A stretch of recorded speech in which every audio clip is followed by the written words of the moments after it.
Assalamualaikum, jumpa lagi dengan Hema Sekar di sini. Teman-teman tahu nggak ini apa?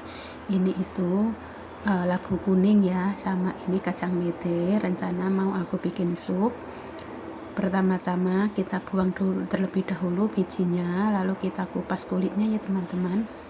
Kita kupas sebelum dicuci, kita kupas terlebih dahulu sampai bersih kulitnya. Ini tuh kulitnya keras teman-teman. Oh ya, kalau labu kuning di Hongkong itu bermacam-macam teman-teman, ada yang panjang, ada yang bulat, dan juga pokoknya bermacam-macam, dan variannya tuh beda-beda rasa.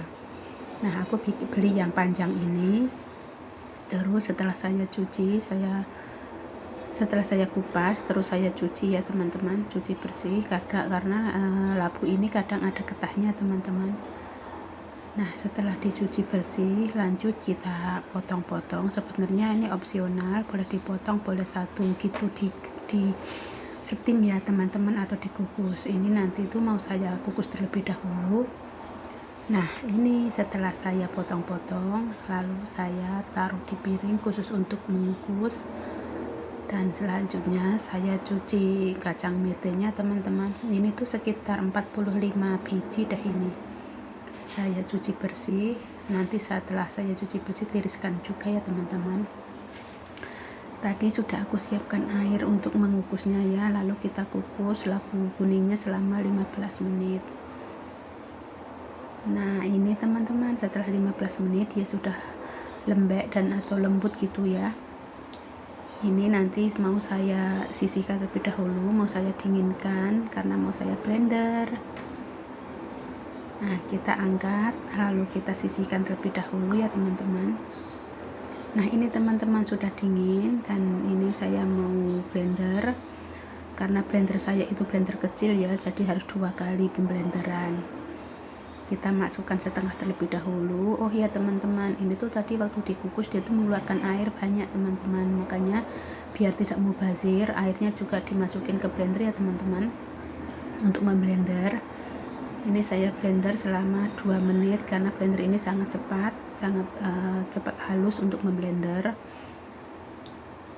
dan hasilnya itu maksimal dia itu. Nah, setelah di blender kita keluarkan, dimasukkan di tempat masak ya. Apa sih ini namanya? Kalau tempatku namanya tuh panci. Nah, ini untuk kedua kalinya saya blender ya teman-teman. Dan saya tambahkan air. Ini air udah matang ya teman-teman, air dingin yang matang. Tadi itu setengah lebih sedikit lah air, saya taruh setengah lebih sedikit air, dan saya masukkan kacang metenya. Lalu saya blender juga sampai benar-benar halus. Kalau memblender kacang mete harus kasih air banyak ya teman-teman supaya halus. Nah, setelah halus kita campur ke labu kuning yang udah di blender terlebih dahulu tadi ya. Kita campur, ini masih sangat kental teman-teman, makanya nanti mau saya tambahkan air sekitar 3/4 tempat blender itu tadi ya. Nah, kita campur semuanya. Setelahnya kita itu didihkan teman-teman, dan tambahkan gula batu. Teman-teman juga boleh menggunakan gula pasir sesuai selera. Di sini saya menggunakan sedikit gula batu dikarenakan orang Hongkong nggak suka terlalu manis ya, sedang kalau teman-teman suka manis boleh ditambahkan. Dan ini sambil direbus sambil diaduk ya teman-teman, tidak boleh ditinggal, karena kalau sampai mendidih sekali ditinggal nggak diaduk, nanti dia akan pecah, berpisah antara kacang mete dan juga labu kuningnya. Lah, ini teman-teman setelah saya rebus, ini sudah jadi ya, ini siap disajikan.